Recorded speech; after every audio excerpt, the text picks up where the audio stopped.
Hi friends, నేను మీ చిన్ని from Om Sairam channel.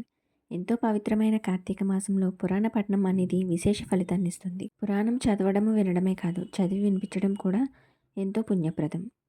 చదవడం వీలు కాని వారు కనీసం వినడానికైనా ప్రయత్నించండి.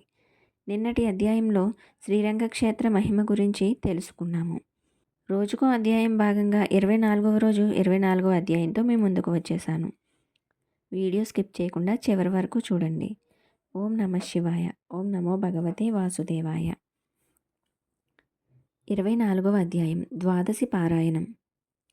ఓ అగస్త్య, కార్తీక వ్రతం మీద ఆసక్తి ఎవరికి ఉంటుందో వారికి కార్తీక మాసమందు వ్రతం ఆచరించిన ఫలితం హరిబోధిని ద్వాదశి వలన కలుగుతుంది. సకల తీర్థ స్నానాల వల్ల ఎంత ఫలితం ఉంటుందో అంత ఫలితం ద్వాదశి వ్రతం వల్ల కలుగుతుంది.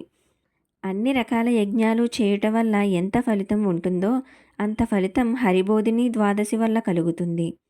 గోవిందుని మీద భక్తితో ఏకాదశి చేస్తే ఎంత ఫలితం కలుగుతుందో అంతకంటే ఎక్కువ ఫలితం విష్ణు వల్లభ అయిన ద్వాదశి వల్ల కలుగుతుంది. ద్వాదశి నాడు చేసిన పుణ్యం 1,000,000 మడుగులు ఎక్కువ. కొంచెం ద్వాదశి ఉన్న దానిని విడువక పారణ చేయాలి.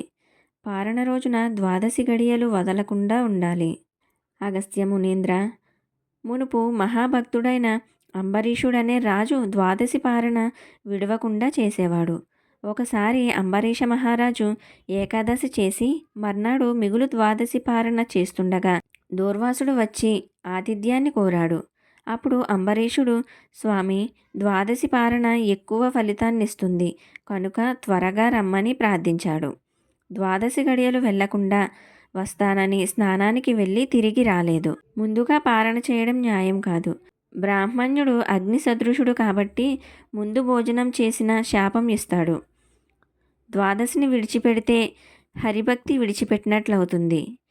ఏకాదశి రోజు ఉపవాసం ఉండి ద్వాదశి నాడు పారణ చేసినట్లయితే ఆ వ్రతం సార్థకమవుతుంది.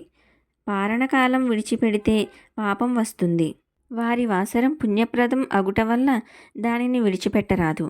వదిలిపెడితే ప్రాయశ్చిత్తం లేదు అనుకుంటూ వేదవేత్తలైన బ్రాహ్మణులతో, ఓ ద్విజోత్తములారా, దూర్వాసుల వారు ఇంకా రాలేదు. ద్వాదశి గడియలు వెళ్ళిపోయేటట్లున్నాయి. బ్రాహ్మణుని కంటే ముందు భుజించుట శ్రేయమో ద్వాదశి పారణ విడిచుట ధర్మమో నాకు తెలియడం లేదు. దీనికి తగిన ఉపాయం చెప్పమని అంబరీషుడు అడిగాను. ధర్మజ్ఞులైన బ్రాహ్మణులు ఏది మేలో ఏది తప్పో బాగా ఆలోచించి బ్రాహ్మణునికిని అన్ని భూతాలకు పరమేశ్వరుడు అగ్ని రూపంలో గూఢంగా ఉన్నాడు. ఆకలిగా ఉన్నవారు ప్రాణవాయు అనుగ్రహం వలన జఠరాగ్ని మండుతున్నప్పుడు 4 తెగలైన ఆహారమును భుజిస్తున్నాడు. అగ్ని ఉంటేనే ఆకలి ఉంటుంది. అగ్ని ఉంటేనే ఆకలి పుడుతుంది. జఠరాగ్ని ప్రాణవాయువు వల్ల ప్రేరితమైనప్పుడే ఆకలి దప్పికలు ఏర్పడతాయి. అందుచేత ప్రాణహితమైన అగ్ని సకల దేవతల చేత పూజించబడుతున్నది. అగ్ని అన్ని భూతాలలోనూ ఉంది కాబట్టి అన్నీ తప్పకుండా అర్పించాలి. ఇంటికి వచ్చిన అతిథి చండాలుడు అయినప్పటికీ వానిని విడిచి భుజించరాదు.